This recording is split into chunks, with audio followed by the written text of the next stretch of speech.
whatever you guys want to know. Except for I won't tell you much about Destiny. I'll tell you a little bit about Destiny, but not too much. Yes? What kind of research do you do for your gods and deities and your Indian culture and language?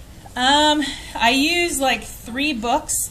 One's called Gods and Monsters, and one's called Mythology of the World, and what's the other one? I don't remember what the other one's called. Anyway, I use those 3 books, and then I also just research online. So what I do for research mostly is I read through my book and I go, ooh, that's a cool idea, and I write it down. And then later, when I'm writing, I'll assign that as a chapter heading, like Lady Silkworm. I did that for her. So I'm like, oh, Lady Silkworm, that's a cool story, that's a cool myth. So I just wrote chapter Lady Silkworm. And then when I actually get to that chapter, then I go research it a lot on the internet. And I'm like, oh, that's kind of gross, and that's a weird idea. Let me fix it. So I change it around to what I want. Make it a little bit more romantic. Because in the real Lady Silkworm story, I don't know if you know the myth, but in the real story, Lady Silkworm is sad because her father's missing. He's gone off somewhere. She can't find him. So she makes a promise out loud and says, anyone who will help me find my father, I will marry. And so this horse, who's nearby, hears her and says, I'm going to go find her father. So he gallops off, finds the father, brings him back. And she's like, I can't marry a horse. That's just wrong. And so her dad goes out and shoots the horse, and then they skin him and hang his skin from a tree. So one day, she's walking by the tree, and skin's just hanging there in the breeze, and all of a sudden, the breeze moves the thing, and his skin wraps around her and cocoons her, and then she's hanging from a mulberry tree, and so that's where silkworms come from. They look like the whole cocoon. So obviously, it's not that romantic of a story. So I kept the horse, but I transformed him, kind of did a changeling guy situation. So, and I made the romantic hero a silk seller. So you can see I changed it a little bit, but I tried to keep some of the elements. Yeah. So that's kind of how I research. I look it up and I go, oh, I like this and this and this, and I keep what I like and I throw out the rest. So I kind of westernize my mythology is what I do. Any other questions? Yes. Well, mine's more about the upcoming movie. Okay. How are you feeling about this, that your book's going to be a movie and that you're going to be world famous for your movie coming out? I don't know about world famous. It's very exciting. It's very thrilling. How the movie business works is kind of interesting. Almost every book that comes out in young adult now gets optioned for film. And that's the first step in making a movie, is the optioning phase. And what that means is a movie studio or a production house of some kind will say, oh, we want to option that book. So let's say they were optioning Hush Hush, which I think has been optioned. So they want to option that book. So they say, we're going to buy the option, which means we hold it, we hold the rights to make the movie. Doesn't mean we're going to make the movie. It means we have the rights to make the movie. Nobody else can make the movie. We can make the movie if we want to. So that's the first phase. And for me, I started that phase before I was actually published in these books. I got optioned when I was self-published by a man named Rafi Krishik, who his family, the interesting thing about him is his family trains big cats for film in Hollywood. And how he found it was his little 11-year-old cousin, who is a tiger trainer. She's learning how to be a tiger trainer from her mom and her aunt. She was like, oh, and she was reading this book, and he comes over to her house and, what you reading, Jackie? And she's like, oh, it's a tiger. He's like, well, of course it's about tigers, and what else is it going to be? She's like, oh, it's great. And so he downloaded it on his iPad, and then he called me that night and said, can I meet you for lunch? So he flew up and took us out to lunch, and he's a great guy. He took me, my mom, and my husband down, and we got to go meet their tigers. They own 2 white tigers, which will be used in the movie. And she, the little cousin, who was 11 then, so she's, what, 13 now? She will probably be Kelsey in the movie, doing all the, whenever you pet the tiger, lay on the tiger paws, all that kind of stuff. So she's been training the 2 tigers that they have.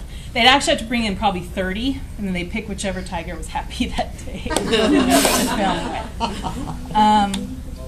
Other movie news, I haven't really been able to talk about it yet because the paperwork's not finalized for me, but you might have noticed, or you might not have noticed, but last week there was a leak about the movie.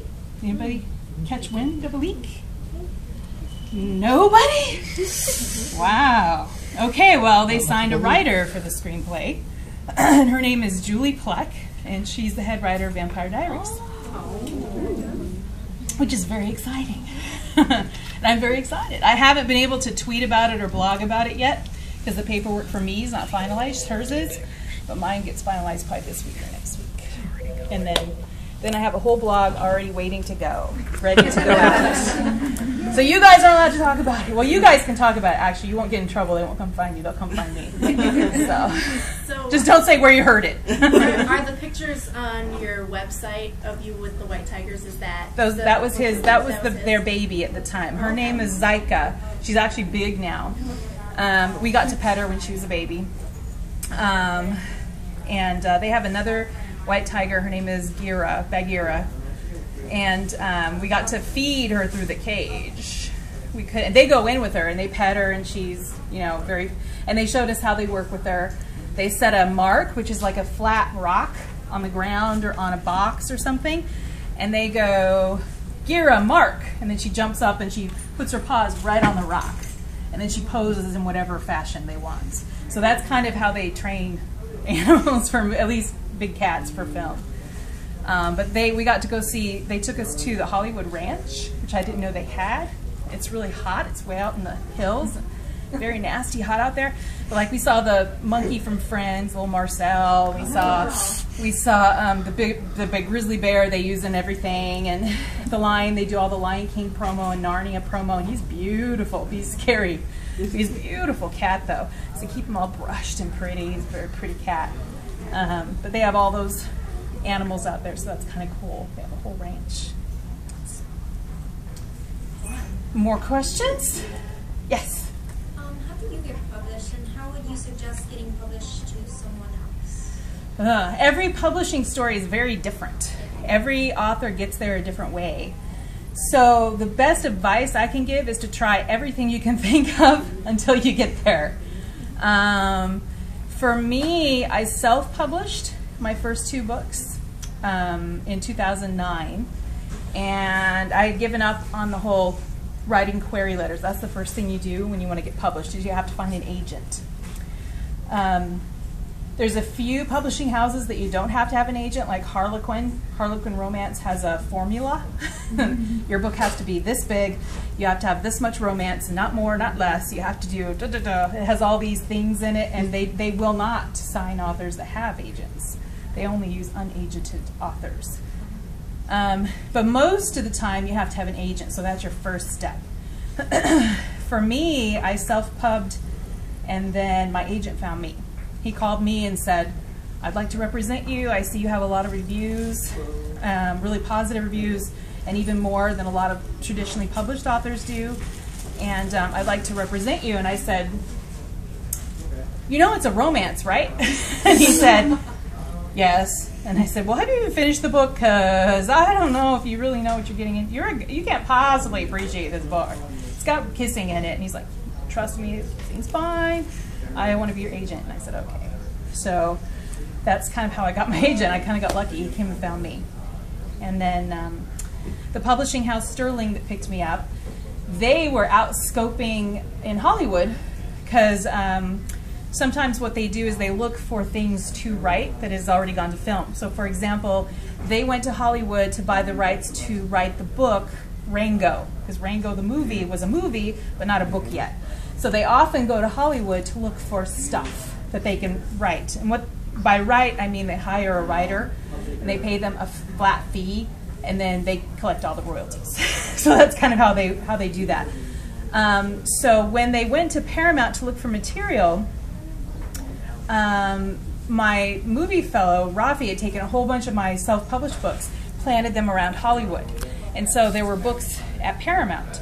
And so they said, we're looking for YA books because we're going to set up a new YA imprint, and we'd like, you know, have you heard anything? Do you know of anything? And he's like, well, these 2 tiger books just showed up on my desk. Do you want them?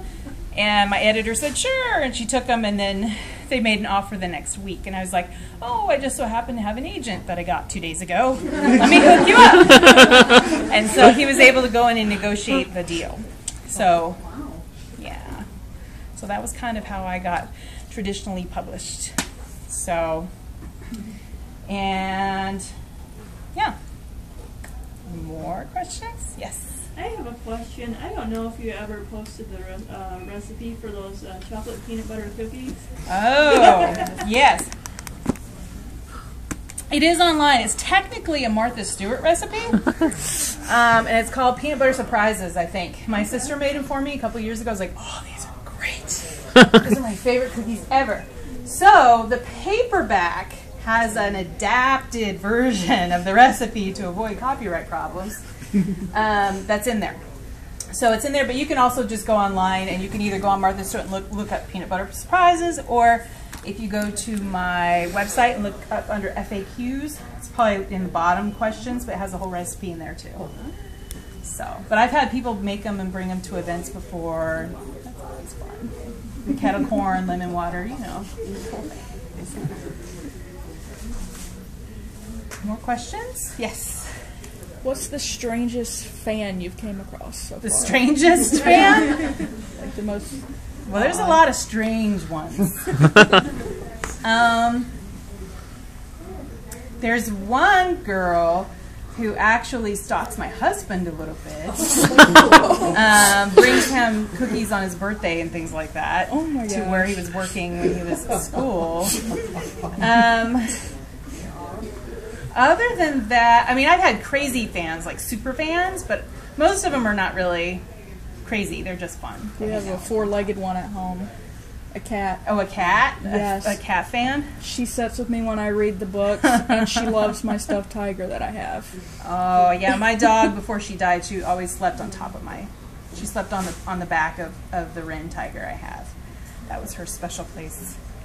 But, yeah, they're soft. They're cuddly little pillows. Very nice. Yes, and tiger fur, just you know, to tell you, is actually soft like a kitty cat. I did not know that. It's very soft. Lion, not so much. Not that I've actually pet the lion, but the lion has kind of they have a oil that comes off their mane that's very smelly, musky stuff, which is why they can't hunt, because the deer could smell them a mile away, and they're very stinky. And so I went to a big cat kind of a place and got a lot of up-close experience with big cats, and the lion's scary. Their roar is just really just makes you pee your pants. It's just crazy bad. And I had thought about using a lion for a while, but lions sleep like 23 and a half hours a day.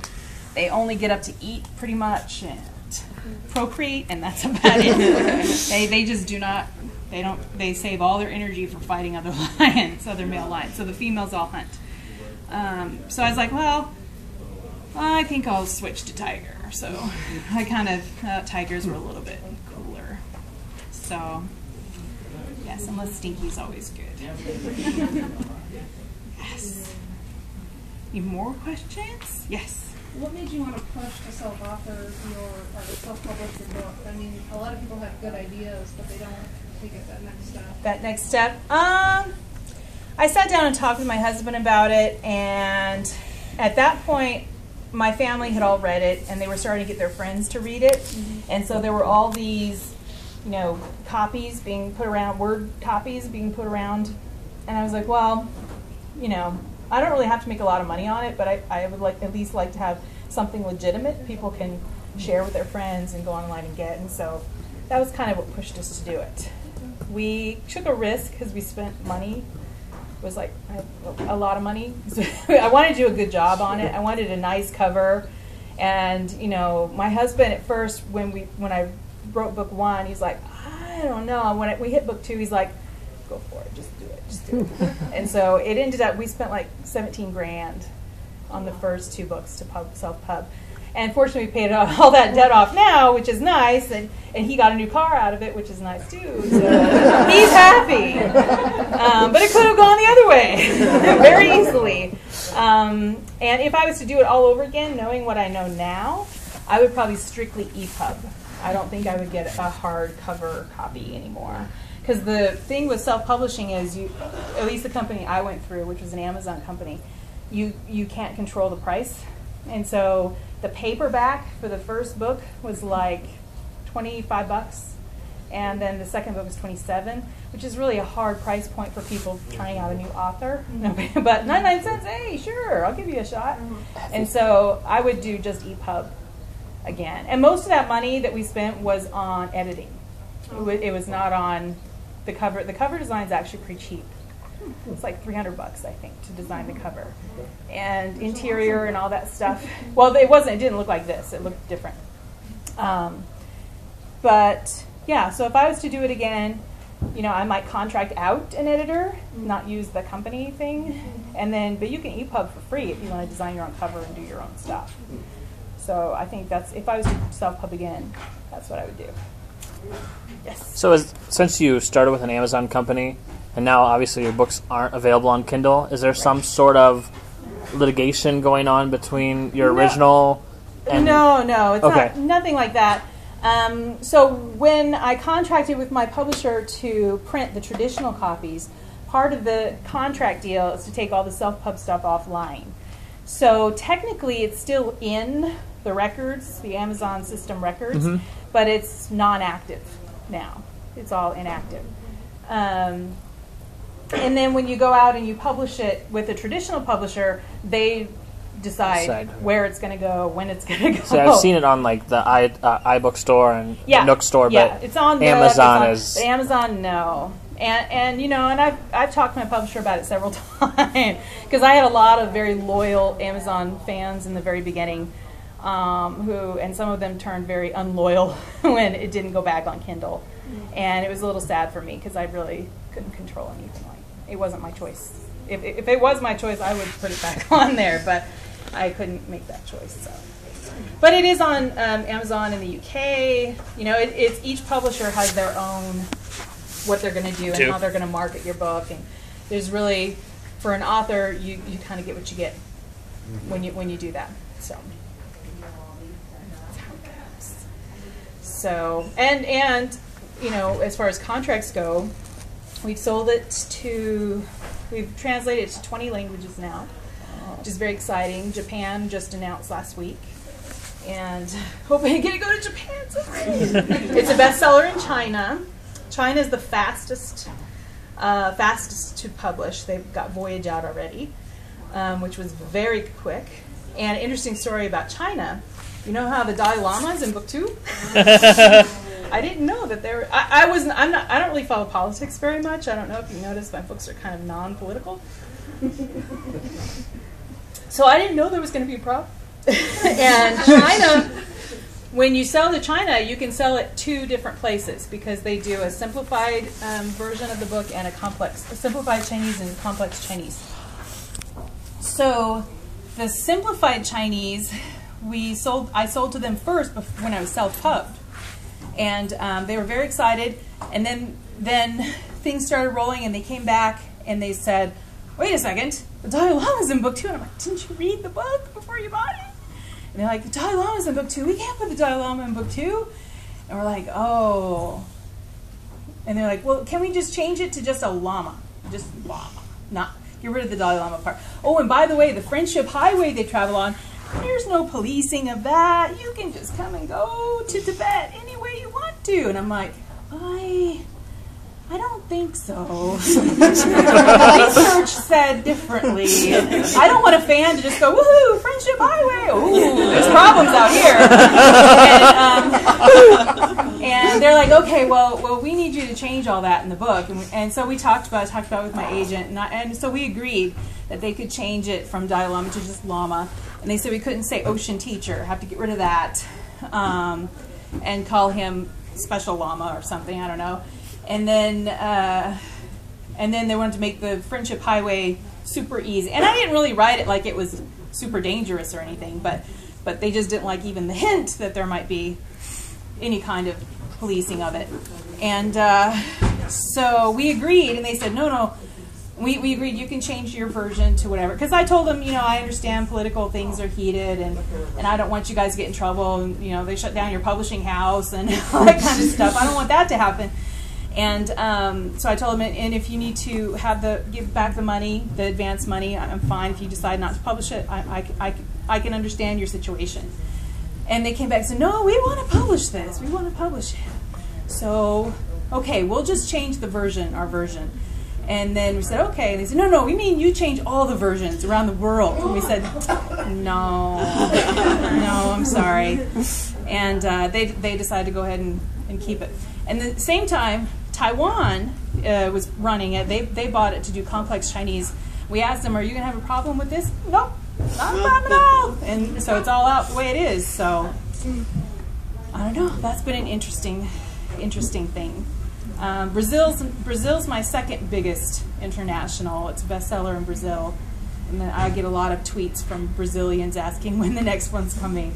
I think that Quest just hit Brazil in April. So, and they want Voyage. They get very jealous when you guys are online talking about stuff they don't know yet. Like, when will we get the book? So it's coming. Just be patient. So, yes. Any more questions? Mm-hmm. Okay, so when did you first think of the idea of having like an adventure with the Indian prince who's turned into a tiger? Like, Oh. when did that all start? When I first started writing it, I picked a Beauty and the Beast theme to write because I've always been a big fan of fairy tales. And, Cinderella's prince was kind of nondescript, and so was, Sleeping Beauty's. He was just kind of he fought the dragon at least in that movie, but it was, they didn't really do that much. There wasn't a lot to their character, but I always thought that the Beast had a very interesting character. And it was sad because he did this thing to himself, and he needed help, and he was kind of he was like the bad boy of Prince Charming's, right? So I liked the Beauty and the Beast theme, and it was like, okay, I need a beast. What kind of a beast? And I didn't want to do a werewolf or vampire. It's like a beast. Yes. So I was like, a beast. Ooh, okay. And I knew I wanted to keep it kind of real, so I wanted to pick an animal. So for a while I was thinking about a bird, and I thought, oh, a bird